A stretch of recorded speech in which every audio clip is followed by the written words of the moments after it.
The tragic story behind Bombshell Rita Hayworth, difficult and painful secrets. The press dubbed her the love goddess, and her fans worshipped her.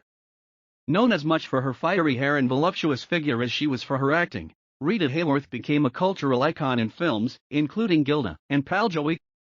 She was so universally loved by G.I.S. that in 1946 her image was drawn onto the side of an atomic bomb. Yet behind the glamorous facade, Rita was a complicated woman who harbored many difficult and painful secrets. She married 5 times and had many affairs, but lasting love and real happiness remained elusive throughout her life. Pulled out of school at 12 to join the vaudeville circuit with her father, Seville-born dancer Eduardo Cancino, Rita never had friends her own age. There were darker goings-on as well. Although her mother, Valga Hayworth, tried to protect her, Rita later told Orson that her father sexually molested her when they were on the road, and she remained permanently scarred by the experience. By the time she became a teenager, this young beauty began scoring bit parts in films.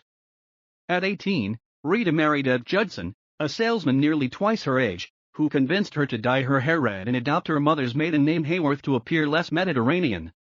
She signed with Columbia Pictures, and though she later called studio head Harry Cohn a monster who was very possessive of me, he helped Rita skyrocket to stardom. Fame didn't make her happy.